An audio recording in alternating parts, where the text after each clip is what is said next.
आपको बता दें, खबर कानपुर से है, जहां बसपा के राष्ट्रीय महासचिव सतीश मिश्रा कानपुर के पनकी मंदिर में पहुंचे। यहां पर माथा टेकने के बाद वो सम्मेलन में आए। उन्होंने साथ ही कहा कि बीएसपी धर्म के नाम पर वोट नहीं मांगती, साथ ही बीजेपी धर्म के नाम पर वोट मांगती है।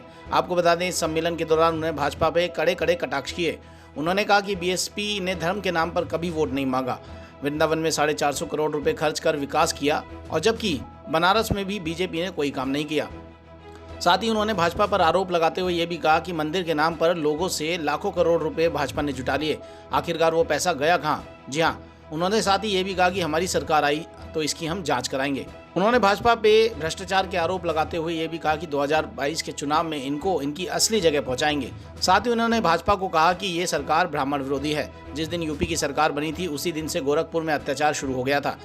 साथ ही उन्होंने कहा कि रायबरेली में एक साथ 5 ब्राह्मण की हत्या कर दी गई थी। इसके बाद हत्याओं का सिलसिला शुरू हुआ, जिसमें बिकरू कांड भी शामिल है। इसी तरह की बातें उन्होंने सम्मेलन में की और भाजपा सरकार पर निशाना साधा। आइए सुनते हैं उन्होंने और क्या कुछ कहा। देखिए, प्रबुद्ध सम्मेलन जो बीजेपी अब निकली है, इसके मतलब उसने अपनी हार मान ली है।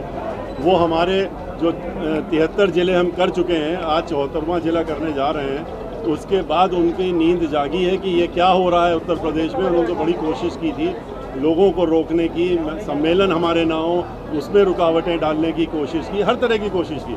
जब उन्होंने देखा कि ये कारवां तो बढ़ता ही चला जा रहा है और प्रबुद्ध वर्ग के लोग जो हैं, और उसमें खास तौर से ब्राह्मण समाज के लोग सैकड़ों की संख्या में नहीं, हज़ारों की संख्या में निकल के आ रहे हैं, तो उनको ये लग गया कि उनके हाथ से सत्ता खिसक गई है और इसीलिए वो परेशान हो गए। और परेशान होकर के उन्होंने अब ये समझ में नहीं आ रहा तो कल से प्रबुद्ध सम्मेलन शुरू किया है। जैसे समाजवादी पार्टी ने पहले किया था, एक दिन किया, बंद हो गया। इनका देखिए, एक दिन चलता है कि 2 दिन चलता है। अभी तो ये जहाँ जाएंगे सम्मेलन करने, वहाँ पर क्या जवाब देंगे, क्या बोलेंगे? इनसे लोग प्रश्न करेंगे ना कि आपने क्या किया। आपने महिला सुरक्षा दी, किसानों को मरवा रहे हैं, मजदूरों को बेघर कर दिया, उनका नोटबंदी लगा कर, जीएसटी लगा करके कारखाने बंद कर दिए। क्या सवाल? लोगों को बेरोजगार कर दिया, नौजवान बेरोजगार घूम रहा है, आप कहते हैं पकौड़ा बेचो। तो इस तरह की बात जवाब देंगे। इसलिए प्रबुद्ध सम्मेलन इनका खाली दिखाने के लिए, और इस दिखाने के लिए कि घबराहट में, और इससे कोई हम लोगों को और फायदा हो रहा है। 2022 में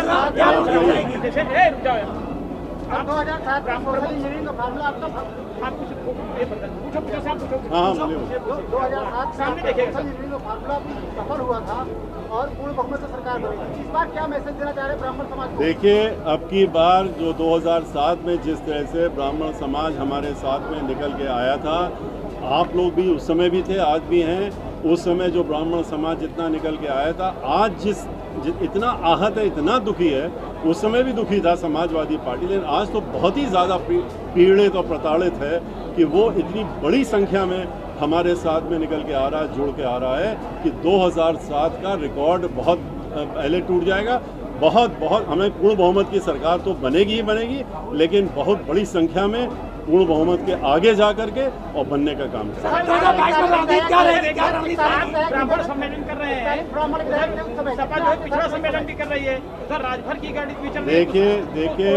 देखिए, हम ब्राह्मण सम्मेलन, हमारा ब्राह्मण से हमारा प्रबुद्ध वर्ग का सम्मेलन है और गोष्ठियाँ हैं जो कि हम कर रहे हैं, और उसमें आपने देखा कि हर समाज के लोग प्रबुद्ध समाज में आते हैं, और पिछड़ा वर्ग, बाकी लोग, इन सबके लोग भी हमारी पार्टी के हमारे साथी जुड़े हुए हैं। वो लोग बहुत तेज़ी से, पार्टी के लोग हमारे काम कर रहे हैं, और लोग तेज़ी से हर वर्ग के लोग जुड़ रहे हैं। बहुत धन्यवाद।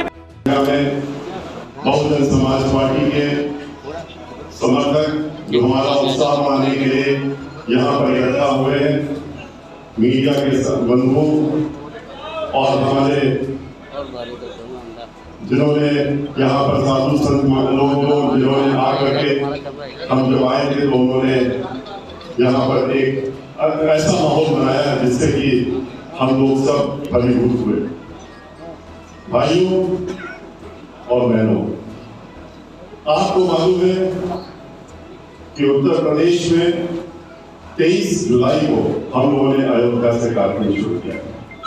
अयोध्या में जाकर के रामलला के दर्शन करके, और उस दिन हनुमानगढ़ी में जाकर के उनके दर्शन करके और आशीर्वाद लेने के बाद सरयू नदी में जलाभिषेक और दूध का अभिषेक करके हमने अपना कार्यक्रम शुरू किया।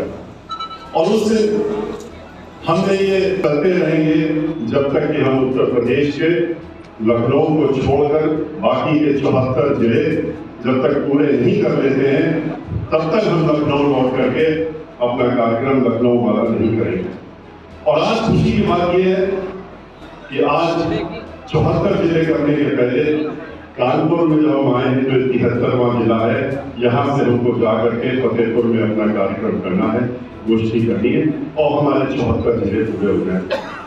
लेकिन हमने 23 जुलाई को मंगलवार था और उस दिन जाकर के हमने हनुमानगढ़ी में दर्शन करके बजरंगबली का आशीर्वाद लेकर के और उनका आशीर्वाद प्राप्त किया था कि हमारी ये कार्यक्रम की कि हमने शुरुआत हनुमान जी के दर्शन करके किए तो हम अपना कार्यक्रम का अंतिम दिन ही लखनऊ से चलने के बाद पूरे उत्तर प्रदेश में घूमने के बाद कानपुर में आकर के पहले पंक्ति में जाकर के और हनुमान जी के दर्शन करते हुए अपना माथा टेकने के बाद अपना कार्यक्रम का अंतिम दिन जो है करने का काम। आज सौभाग्य की बात और इसीलिए थोड़ा हम आपके बीच में विलंब से आए क्योंकि हम यहाँ आने के पहले हम पंक्ति गए।